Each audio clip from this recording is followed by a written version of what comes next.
सुप्रभात स्टूडेंट्स। हमने पिछले अध्याय के अंदर जो हमारा प्रत्येक टॉपिक चल रहा था उसके अंदर हमारा चल रहा था कृदंत प्रत्यय, जिसके दो मैंने जो प्रत्यय थे उसके अंदर वो करवा दिए। आज हमारा कृदंत प्रत्यय का जो दूसरा भाग है इसके अंदर मैं आपको सत्री प्रत्यय और सानच प्रत्यय समझाऊंगा। तो इस वीडियो को लास्ट तक जरूर देखना, क्योंकि लास्ट तक देखोगे जब भी समझ में आएगा। और बीच में देख के छोड़ दोगे तो कम ही चांस है कि समझ में आए, क्योंकि पूरा देखना जरूरी है। मैं आपको मोस्टली बताऊंगा, इसको जरूर देखना। तो हमारे टॉपिक का नाम है प्रत्यय।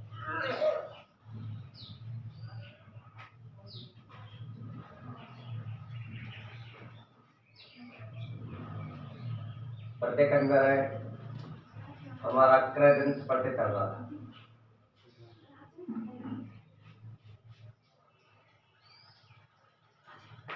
कृदंत प्रत्यय कौन चल रहा था? कृदंत प्रत्यय। इसके अंदर हमारा तीसरा वेद चल रहा था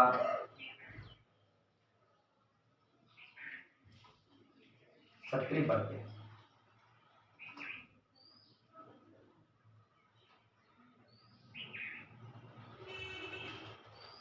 सत्री प्रत्यय इसका क्या शेष रहता है? इसका शेष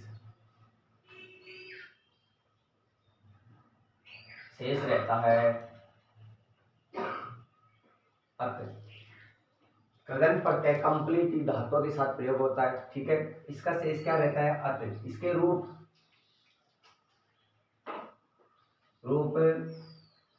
तीनों लिंगों में चलते हैं।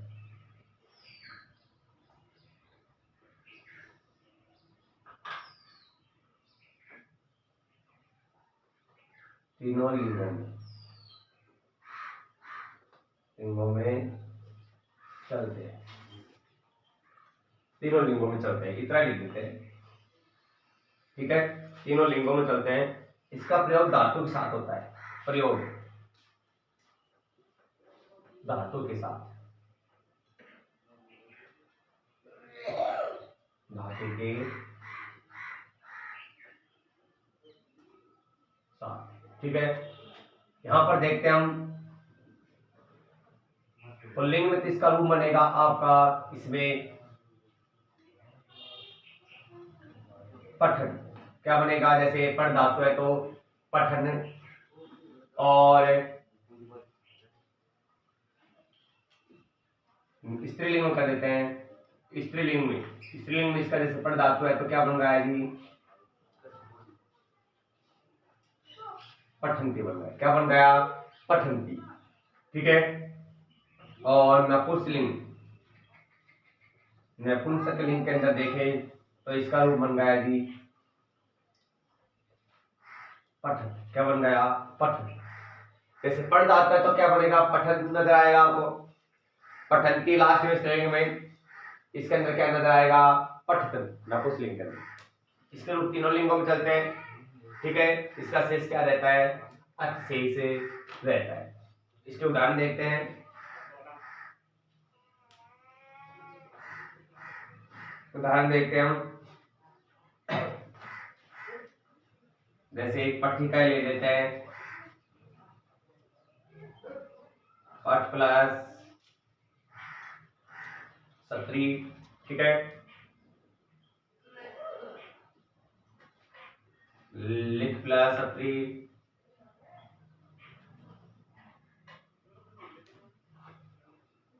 रस प्लस सत्री,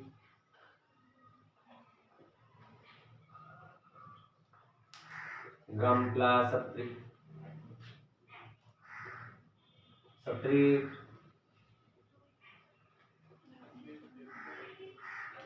भू प्लस सत्री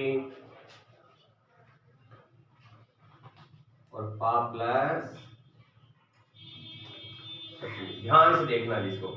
जैसे इसके रूप चलते हैं, जैसे इसका मूल शब्द बनता है पठक बनता है। क्या बनता है? पठक बनता है। अब इनके आधार पर करें तो हम इधर करते हैं। सबसे पहले तो नपुंसकलिंग,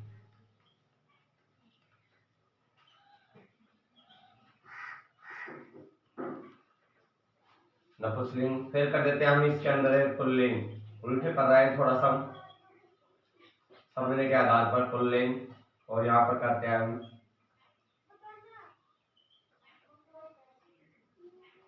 स्त्रीलिंग। इसका क्या बन गया?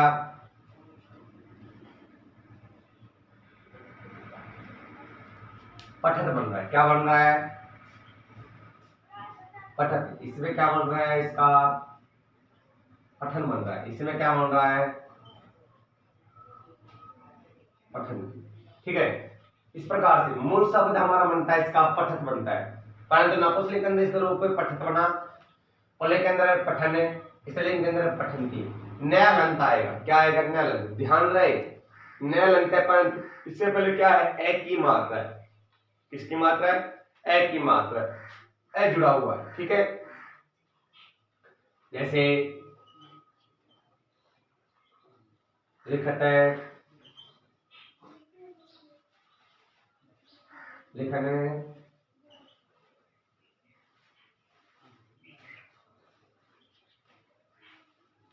लिखंती।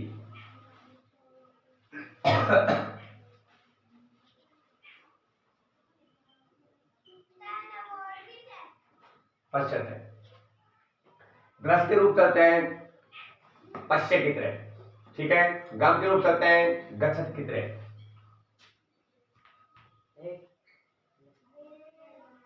गच्छत। भू के रूप चलते हैं भवत की तरह, और पाक के चलते हैं पीबत की तरह। पीबत की तरह। तो इसमें क्या बन गया? इसका पश्चन। इसमें क्या बन गया? गच्छन। इसमें क्या बन गया? भवन। इसमें क्या बन गया? पीबत। ध्यान रहे, हमारे परीक्षा में ये नपुंसकलिंग और पुल्लिंग ही अधिकांश पूछा जाता है, स्त्रीलिंग तो नहीं पूछा जाता है। हमारे 10वीं क्लास के अंदर हो, चाहे 8वीं क्लास के अंदर हो, चाहे 9वीं क्लास के अंदर हो, किसी क्लास के अंदर ये नहीं पूछा जाता है। ये दोनों ही पूछे जाएंगे। जिसके लास्ट में नया लगता है, उससे पहले एक ही मात्रा है और वह धातु के साथ प्रयोग हो रहा हो तो क्या हो जाएगा? प्रत्यय, सत्रिक प्रत्यय हो जाएगा। यहाँ प्रत्यय लगता है, इससे पहले एक ही मात्रा है, एक ही है, ए जुड़ा हुआ है।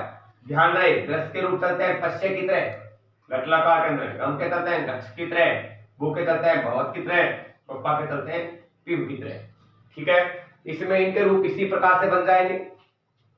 तो इस प्रकार से हमारा कौन सा प्रत्यय हो गया? सत्रिक प्रत्यय हो गया। ठीक है, इसके बाद हमारा आता है, इसके बाद में कौन सा प्रत्यय? सानच प्रत्यय। सानच प्रत्यय को देखते हैं।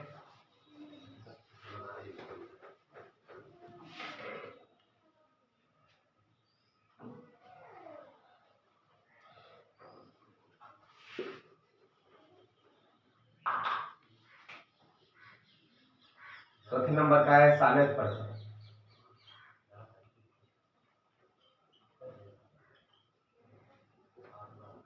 इसका क्या शेष रहता है? आन शेष रहता है। क्या शेष रहता है? आन शेष। इसके रूप तीनों लिंगों में चलते हैं, प्रयोग धातु के साथ होता है। ठीक है, किंतु मैं लिखता हूं यहां पर किंतु, आन के स्थान पर, आन के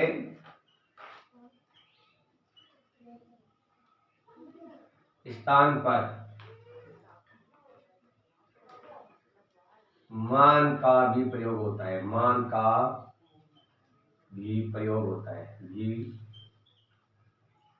प्रयोग होता है। यह आपका मोस्ट है।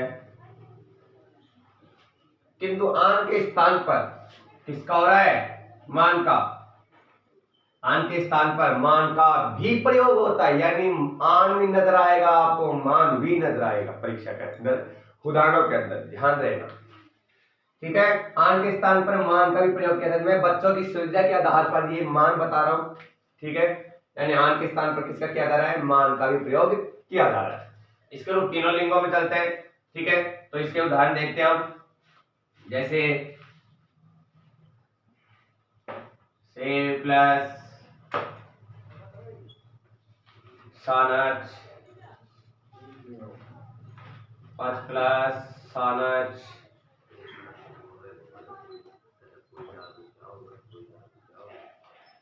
वर्ग प्लस सानच,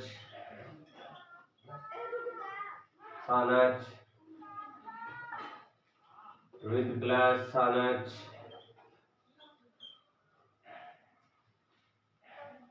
ठीक है, इसके रूप में भी इसी प्रकार चलते हैं, मूर्ध प्लस सानच। जैसे इसके रूप जैसे हमारे इधर देखते हैं, यहाँ पर हमें पुल्लिंग लिखते हैं,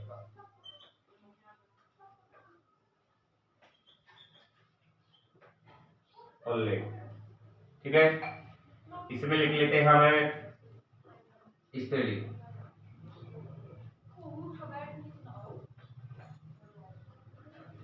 इधर लिख लेते हैं हमें नपुंसकलिंग,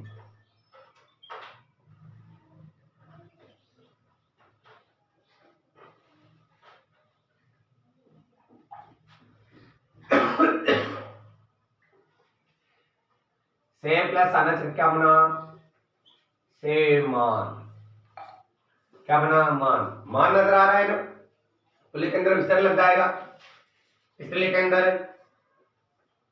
सेमाना, आपकी मात्रा जुड़ जाएगी, नपुंसकलिंग के अंदर मैं जुड़ जाएगा,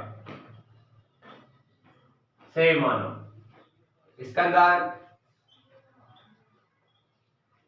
अचमान, अचमाना,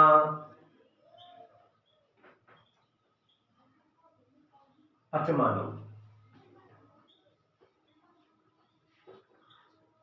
वर्तमान। ध्यान से देखना, वर्तमान ये री है, री के स्थान पर क्या आता है, मैं इधर बता रहा हूं, री के स्थान पर रे आता है, और रे अपने बाद वाले वर्ण के ऊपर जाता है, तो क्या बन गया, वर्तमान। गुण संधि के आधार पर और आता है ना, उस प्रकार से वर्तमान बन गया, इसका वर्तमाना, इसका बन गया वर्तमानम। शुद्धिकरण के आधार पर दे सकते हो, वर्तमान ऐसे थोड़ी लिखा जाता है, इसके नीचे वर्तमान ऐसे लिखा जाता है, ठीक है। विद्वान ये ऐसे कैसे आएगा, विद्वान, विद्वाना,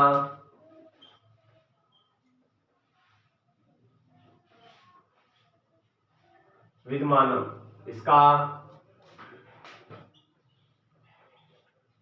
मौधमान,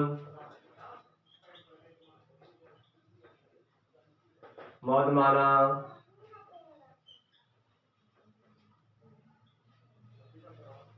मौधमानो। देखो मुद का गुण संधि के अनुसार को किस स्थान पर हो गया, तो बन गया मोद, मोदमाना, मोदमाने, मोदमाना, यहाँ पर विसर्ग नहीं आएगा, वह मोदमानो।